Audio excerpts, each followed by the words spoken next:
આજે આપણે સામાજિક વિજ્ઞાન ધોરણ 10 અને એમનું ચેપ્ટર છે 10મું ચેપ્ટર ભારત અને ભારત કૃષિ તેમના વિશે અભ્યાસ કરવાનો છે।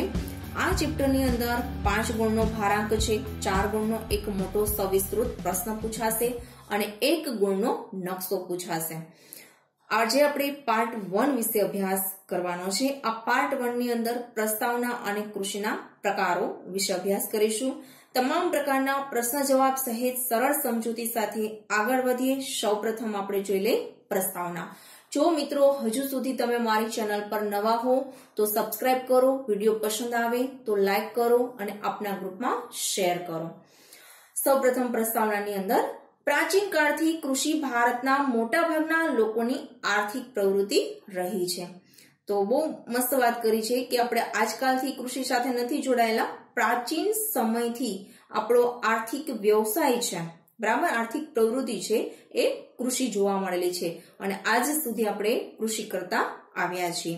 આજે પણ ભારતની અર્થવ્યવસ્થાનો મુખ્ય આધાર કૃષિ રહ્યો છે। આપણા દેશ છે તો આપણા દેશની અર્થવ્યવસ્થાનો મુખ્ય આધાર કયો છે? 1 માર્કનો શોર્ટ ક્વેશ્ચન, કૃષિ। કઈ રીતે યાદ રાખશું? તો કે આપણી ભારતની તમામ આર્થિક પ્રવૃત્તિ છે એ કૃષિ ઉપર આધારિત છે। જો સારી ખેતી થાય તો ઉદ્યોગ માટે સારો કાચો માલ મળે અને ઉદ્યોગો પણ વિકસે। ત્યાર પછી ખેતી ભારતનું એક મહત્વનું સંસાધન છે। શ્રમ શક્તિના લગભગ 60% જેટલા લોકો ખેતી કાર્યમાં જોડાયેલા છે। તો આપણા ભારતની જે કુલ વસ્તી છે એમાં જે કાર્ય કરતા લોકો છે એટલે કે શ્રમ શક્તિ કરે છે, કાર્ય કરે છે, તો એવા કુલ લોકોમાંથી 60% લોકો છે એ ની આર્થિક પ્રવૃત્તિ ખેતી જોવા મળે છે। એટલે 101 માર્કનો પ્રશ્ન કે ભારતમાં ખેતી કાર્યમાં જોડાયેલા લોકોનું પ્રમાણ કેટલા ટકા છે? તો 60%। ભારતના લોકોને માત્ર ખોરાક પૂરો પાડવા ઉપરાંત ઉદ્યોગો માટે વિવિધ પ્રકારનો કાચો માલ પણ ખેતીમાંથી જ મળે છે। એટલે કે આપણને ખોરાક તો પૂરો પાડે છે, સાથે સાથે ઉદ્યોગ માટેનો કાચો માલ પણ પૂરો પાડે છે। રાષ્ટ્રીય ઉત્પાદનમાં કૃષિનો લગભગ 22% જેટલો હિસ્સો છે। 1 માર્કનો શોર્ટ ક્વેશ્ચન, રાષ્ટ્રીય ઉત્પાદનમાં એટલે કે આપણા દેશનું જે કુલ ઉત્પાદન થાય છે બધા ક્ષેત્રોમાંથી એમાં કૃષિનો હિસ્સો કેટલો જોવા મળે છે? તો 22% હિસ્સો જોવા મળે છે। નિકાસમાં પણ ખેતી પાકો અને ખેત પેદાશોનો લગભગ 18% હિસ્સો રહ્યો છે। તો આપણે જે વસ્તુની નિકાસ કરીએ છીએ, ઉદાહરણ તરીકે ખનિજોની નિકાસ કરીએ છીએ, કૃષિ પાકોની નિકાસ કરીએ છીએ, તો જે નિકાસ કરીએ છીએ એમાં કૃષિનો ફાળો કેટલો જોવા મળે છે? તો 18%। 18% આપણે કૃષિના પાકો અથવા કૃષિ સંબંધી જે કાંઈ ઉત્પાદિત વસ્તુ હોય એનો આપણે નિકાસ કરીએ છીએ। ભારતીય અર્થવ્યવસ્થા મુખ્યત્વે ખેતી પર આધારિત છે। આમ ભારત એક કૃષિ પ્રધાન દેશ છે। તો શોર્ટ ક્વેશ્ચન, ભારત કેવો દેશ છે? કૃષિ પ્રધાન દેશ છે। ફળદ્રુપ મેદાનો, 12 માસ પાક લઈ શકાય તેવી અનુકૂળ આબોહવા, સિંચાઈ, કુશળ અને મહેનતુ ખેડૂતો વગેરેને લીધે ભારતના મોટા ભાગના વિસ્તારોમાં 2 કે તેથી વધુ પાકનું વાવેતર કરી શકાય છે। હવે ભારતમાં ખેતી ક્ષેત્ર વિકસેલું છે એની પાછળનું રીઝન શું છે? તો કે આપણે ફળદ્રુપ મેદાનો ઉત્તર ભારતની અંદર જોવા મળે છે, 12 માસ પાક લઈ શકાય એવી આબોહવા પણ છે, સિંચાઈની સારી સગવડ પણ છે અને કુશળ અને મહેનત કરવાવાળા ખેડૂતો પણ છે, જેના કારણે આપણી કૃષિ વિકસેલી છે। હવે આપણે ઓપોઝિટ પણ યાદ રાખવાનું છે। અહીંયા 2 ગુણનો પ્રશ્ન યાદ રાખવાનો છે। તેમ છતાં ભારતમાં ખેતી ક્ષેત્રે પૂરતો વિકાસ સાધી શકાયો નથી। તો 2 ગુણનો પ્રશ્ન શું યાદ રાખશું? કે ભારતમાં ખેતી ક્ષેત્રે પૂરતો વિકાસ સાધી શકાયો નથી, સમજાવો અથવા કારણ આપો। જો આગળ આપ્યું છે કે સાધી શકાયો છે એટલે કે કેટલાક પ્રદેશમાં ખેતી છે સારી એવી વિકસેલી છે, પણ કેટલાક પ્રદેશો છે કે જ્યાં ખેતીનો વિકાસ બરાબર થયો નથી થયો। તો એની પાછળના રીઝન શું છે એ હવે પછીના જે મુદ્દા બોલું છું એમનો જવાબ છે। ભારતનો ખેડૂત એકંદરે ગરીબ અને નિરક્ષર છે। ગરીબ હોવાને કારણે એ આધુનિક ટેકનોલોજી વાળા અને મોંઘા બિયારણો અને મશીનો ખરીદી શકતા નથી। બીજું, નિરક્ષર છે એટલે એને સરકારની કોઈ યોજનાઓની ખબર હોતી નથી, નવા બિયારણ, નવા ટેકનોલોજી નવા સંશોધિત બિયારણની સાથે સાથે નવી જે ટેકનોલોજી વાળી જે દવાઓ છે, નવા ટેકનોલોજી વાળા મશીનો છે, તો એમની પણ એને ખબર હોતી નથી, એટલી સારી ખેતી કરી શકતા નથી. સિંચાઈની અપૂરતી સગવડ, તો સિંચાઈની ભારતમાં બધા વિસ્તારમાં સરખી સગવડ જોવા મળતી નથી. અનિયમિત અને અનિશ્ચિત વરસાદ, બરાબર, વરસાદનું પ્રમાણ ક્યાંક વધુ જોવા મળે, ક્યાંક અતિ ઓછું જોવા મળે છે. અને અનિયમિત છે, આવે છે ત્યારે વેલો પણ આવે છે અને મોડે સુધી રહે છે. ક્યારેક એવું બને છે કે મોડો શરૂ થાય છે જે ઋતુ છે અને ત્યાર પછી એ વેલો પૂર્ણ થઈ જાય છે, એની ઋતુ વેલી પૂર્ણ થઈ જાય છે. વધારે વસ્તી, કુટુંબનું મોટું કદ, નાના કદના ખેતરો, પ્રયોગશીલતા પ્રત્યે ઉદાસીન વલણ, એટલે કે પોતાના ખેતરની અંદર માનો કે કોઈ એક પાક મગફળી વાવે છે તો મગફળીનું વાવેતર બરાબર નથી થતું, તો પણ એ બીજા પાકની ટ્રાય કરતા નથી, એને એક્સપેરિમેન્ટ કરતા નથી. માનો કે મગફળી નથી થતું પણ એની જમીન છે ઘઉં માટે, તલ માટે યોગ્ય પણ હોય, પણ એ પાકની ફેરબદલી કરતા નથી, એટલે કે નવો કોઈ પ્રયોગ કરતા નથી, નવા કોઈ સંશોધિત બિયારણ હોય, દવાઓ હોય તો એમનો ઉપયોગ કરતા નથી. રાસાયણિક ખાતર, સુધારેલા બિયારણ, આધુનિક યંત્રો અને વૈજ્ઞાનિક કૃષિ પદ્ધતિનો ઓછો ઉપયોગ. હવે નાના કદના જે ખેતરો હોય, માનો કે 8 વીઘા, 4 વીઘા, 5 વીઘા, 2 વીઘા, તો એની અંદર એને રાસાયણિક ખાતર એવું મોંઘું છે એટલે એવું પોષાતું નથી, સુધારેલા બિયારણનો ઉપયોગ કરવો પોષાતો નથી, આધુનિક યંત્રો પણ લઈ શકતા નથી અને વૈજ્ઞાનિક ઢબે ખેતી પણ કરી શકતા નથી. જો મોટી જમીન હોય તો આ બધું એને પોસાય છે, કારણ કે મને સારું ઉત્પાદન પણ મળે છે. શિક્ષિત વર્ગનું ખેતીમાં ન જોડાવ, ભણેલા ગણેલા વર્ગ છે એ ખેતી કરતા નથી, કાં તો એ નોકરી કરે છે અને કાં તો એ ઉદ્યોગ કરે છે, એટલે એનું ખેતી પ્રત્યે જે વલણ છે એ ઘણું ઉદાસ જોવા મળે છે. સમાજમાં ખેતીનો કહેવાતો ઉતરતો દરજ્જો, આમ જોઈએ તો આપણને ખબર છે કે ખેતી વગર ઉદ્યોગો પણ ચાલતા નથી અને જે શહેરોનો વિકાસ થયો છે ગામડા થકી થયો છે, ને ગામડામાં મોટા ભાગના લોકો ખેતી સાથે જોડાયેલા હોય છે, છતાં બી એનો જે ખેતીનો દરજ્જો છે એ સમાજની અંદર નીચો ગણવામાં આવે છે. આમ વગેરેને લીધે વૈશ્વિક ઉત્પાદન સામે ભારતમાં ઉત્પાદન પ્રમાણમાં ઓછું છે, એટલે કે વિશ્વની કમ્પેરમાં આપણે કૃષિની વાત કરીએ તો ઉત્પાદનની અંદર આપણે પાછળ છીએ. ખરેખર તો ખેતી એ મહત્વનો વ્યવસાય છે. ત્યાર પછીનો આપણો મુદ્દો છે કૃષિ પ્રકારો. આ કૃષિના પ્રકારવાળા મુદ્દામાંથી પ્રશ્ન છે, કૃષિના પ્રકારો વિશે નોંધ લખો અથવા ભારતમાં ખેતીના મુખ્ય પ્રકારો કેટલા છે અને કયા કયા તે દરેક પર નોંધ લખો. તો તમારે અહીંયા 4 ગુણનો પ્રશ્ન છે અને ખેતીના કૃષિના કુલ 6 પ્રકાર આપેલા છે. તમારે કોઈ પણ 3 અને કોઈ પણ 4 ને ધ્યાનમાં રાખી અને બોર્ડ લક્ષી તૈયારી કરવાની છે. એમાંથી શોર્ટ ક્વેશ્ચન પણ તૈયાર કરવાના છે. બોર્ડની અંદર નકશો આ ચેપ્ટરમાંથી પૂછાશે, પણ નકશાની સાથે આપણે શોર્ટ ક્વેશ્ચનની પણ તૈયારી રાખવાની છે. તો વિડિયોને અંત સુધી જોશો કે જેના કારણે તમને શોર્ટ ક્વેશ્ચન પણ આવડી છે. કૃષિના પ્રકારો વિશે આગળ વાત કરી દઈએ. ભારતના લોકોની સામાજિક આર્થિક સ્થિતિ, રાષ્ટ્રીય રાજનીતિ અને ભારતનું સમગ્ર અર્થતંત્ર ખેતી સાથે જોડાયેલું છે.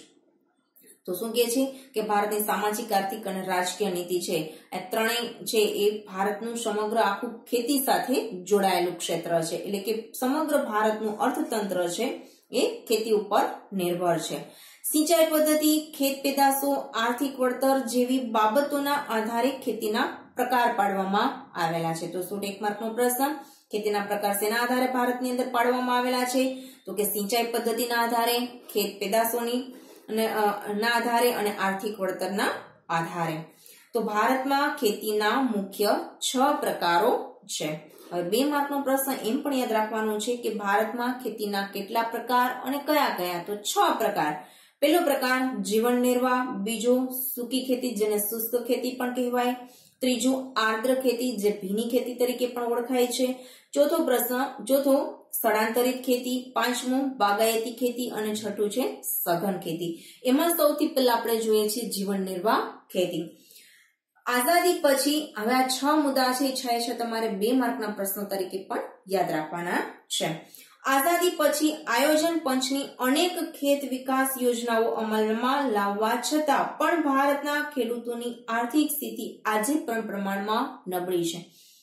આઝાદી પછી આપણા દેશે જે પંચવર્ષીય યોજનાઓ દાખલ કરી સાથે સાથે આયોજન પંચ છે એ તૈયાર કર્યું, એમાં ખેતીના વિકાસ માટે ઘણી બધી યોજનાઓ અમલમાં મૂકી, છતાં પણ આપણા ખેડૂતની આર્થિક સ્થિતિમાં કોઈ ચેન્જીસ જોવા મળ્યો નહીં, એટલે કે એની સ્થિતિમાં કોઈ સુધારો થયો નહીં. એની આર્થિક સ્થિતિ આજે પણ પ્રમાણમાં નબળી છે. નાના કદના ખેતરોમાં મોંઘા બિયારણો, ખાતર અને જંતુનાશકોનો ઉપયોગ કરવો પોષાય તેમ નથી. તો હવે આપણી પાસે મોટા ભાગના ખેડૂતો એવા છે કે જેની પાસે જમીન છે ખૂબ ઓછી છે, 4 વીઘા, 3 વીઘા, 2 વીઘા, 1 હેક્ટર, 2 હેક્ટર, તો બહુ નાના ટુકડા વાળી જમીન છે. હવે આ નાના ટુકડાને કારણે તે મોંઘા બિયારણો એની અંદર વાપરી શકે તેમ નથી, ખાતર વાપરી શકે તેમ નથી, જંતુનાશક દવાનો મોંઘી આવતી હોવાને કારણે એનો ઉપયોગ પણ કરી શકતા નથી. તેથી ખેતીનું ઉત્પાદન પણ ઓછું થાય છે. ખેતરમાં થતું અનાજનું ઉત્પાદન પોતાના પરિવારના ઉપયોગ જેટલું જ થાય છે, જે તેના કુટુંબના ભરણ પોષણમાં જ વપરાઈ જાય છે. તેને જીવન નિર્વાહ ખેતી કે આત્મનિર્વાહ ખેતી કહેવામાં આવે છે. તો 100 માર્કનો પ્રશ્ન, જીવન નિર્વાહ ખેતી કે આત્મનિર્વાહ ખેતી કોને કહેવામાં આવે છે? તો કે ખેતરમાં થતું અનાજનું ઉત્પાદન માત્ર પોતાના પરિવારના ઉપયોગમાં જ વપરાઈ જતું હોય, કુટુંબના ભરણ પોષણમાં જ વપરાઈ જતું હોય, બરાબર. એ વધારાનું અનાજમાં ઉત્પન્ન થતું ન હોવાને કારણે તે બહાર વેચી શકતો નથી અને વધારાની ઇન્કમ પણ કમાઈ શકતો નથી. તો આ પ્રકારની ખેતીને કેવી ખેતી કહેવામાં આવે? તો જીવન નિર્વાહ અથવા આત્મનિર્વાહ ખેતી કહે છે. આથી ભારતીય ખેતી આજે પણ મોટાભાગના વિસ્તારોમાં જીવન નિર્વાહની પ્રવૃત્તિ જ ગણાય છે, એટલે કે મોટાભાગના ખેડૂતોની પાસે જમીનના નાના ટુકડા હોવાને કારણે આત્મનિર્વાહ ખેતી કરે છે. ત્યાર પછી સેકન્ડ મુદ્દો છે સૂકી ખેતી. સૂકી ખેતીને શુષ્ક ખેતી તરીકે પણ ઓળખવામાં આવે છે. જ્યાં વરસાદ ઓછો પડે છે, સિંચાઈની અપૂરતી સગવડો હોય છે અને માત્ર વરસાદ પર જ આધાર હોય તેવા વિસ્તારોમાં માત્ર જમીનમાં સંગ્રહાયેલા ભેજના આધારે એક જ પાક લઈ શકાય છે.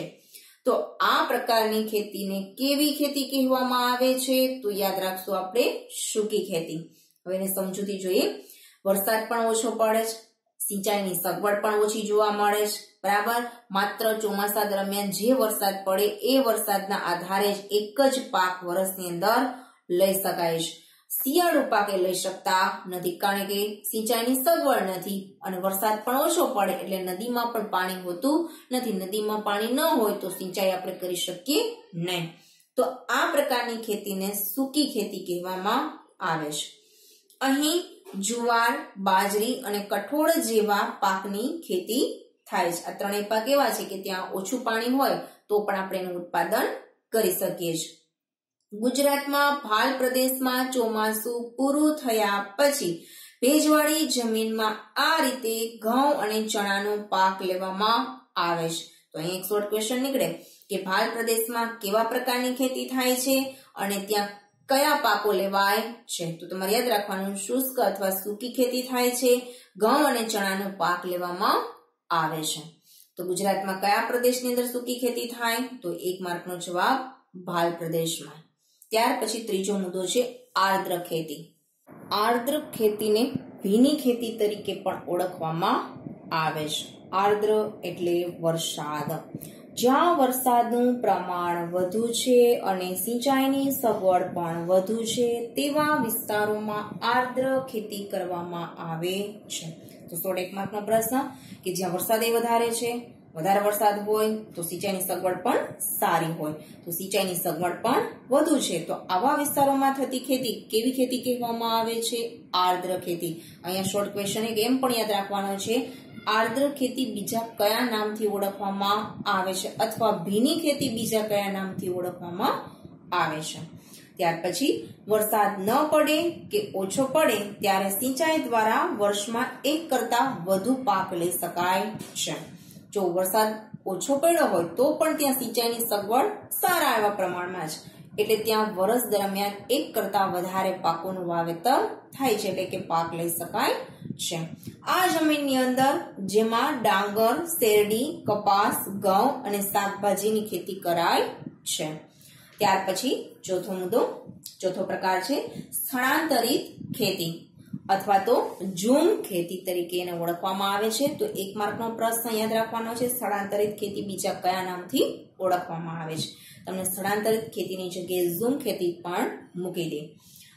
આ પ્રકારની ખેતીમાં જંગલોમાં વૃક્ષોને કાપીને તેને સળગાવીને જમીન સાફ કરી ત્યાં ખેતી કરાય છે. હવે કોઈ જંગલી વિસ્તાર હોય તો ત્યાં વૃક્ષોને કાપી નાખવામાં આવે અથવા તો બાળી નાખવામાં આવે. બાળ્યા પછી એને આખી કોરી વ્યવસ્થિત જમીન સપાટ કરી નાખવામાં આવે ને એના ઉપર ખેતી કરવામાં આવે છે. તો આ પ્રકારની ખેતી કયા નામથી ઓળખવામાં આવે? તો એને સ્થળાંતરિત ખેતી અથવા તો ઝૂમ ખેતી તરીકે ઓળખવામાં આવે છે. અહીં 2-3 વર્ષ ખેતી કરવામાં આવે છે.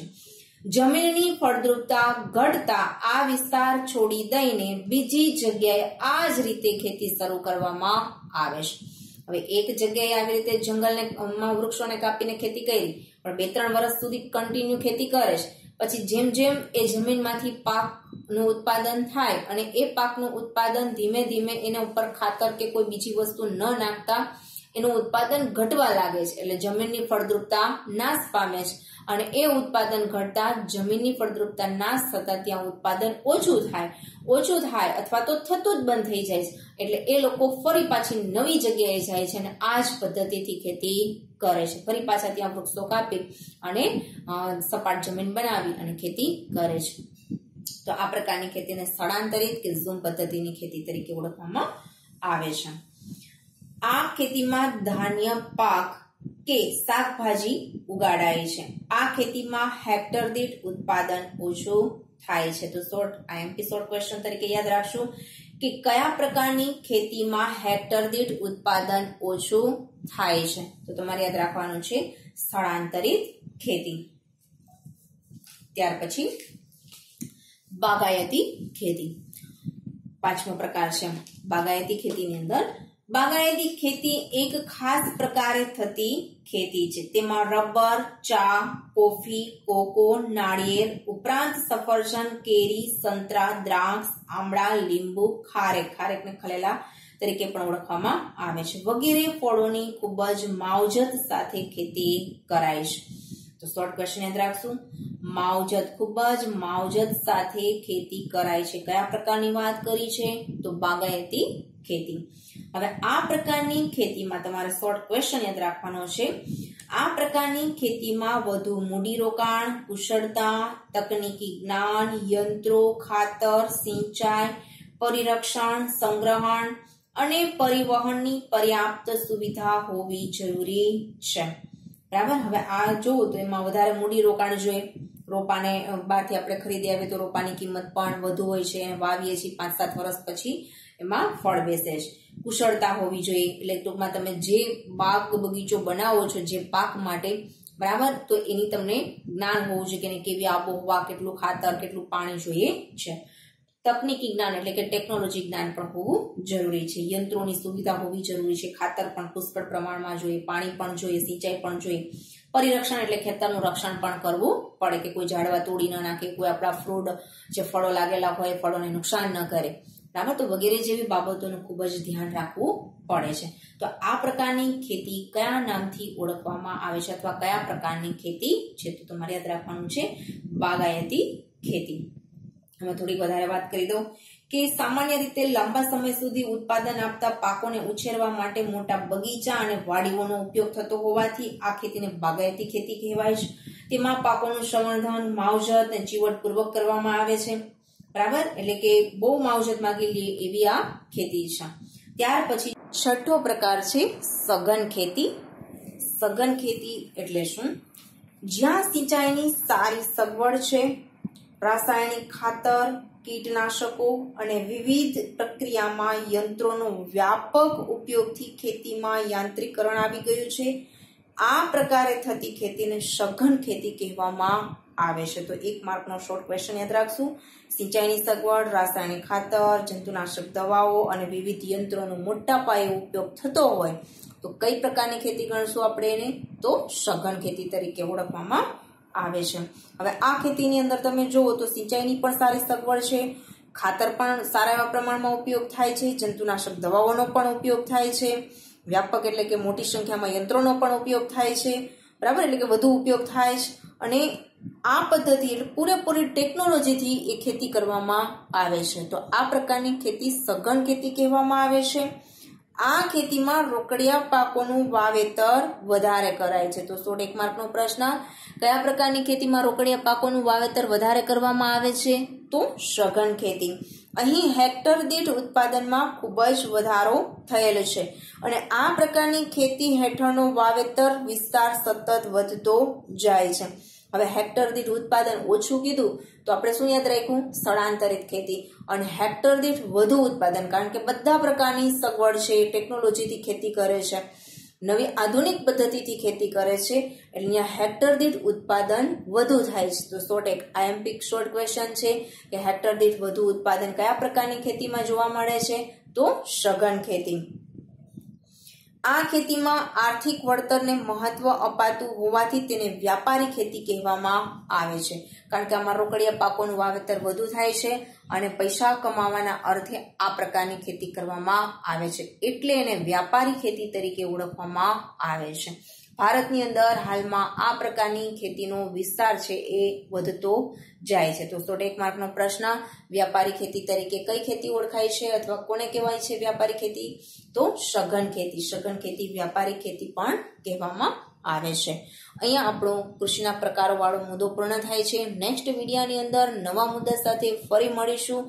જો આપને આ વિડીયો સંબંધી મુદ્દા સંબંધી કોઈ પ્રશ્ન હોય તો કોમેન્ટ બોક્સની અંદર જરૂરથી જણાવશો. Thank you.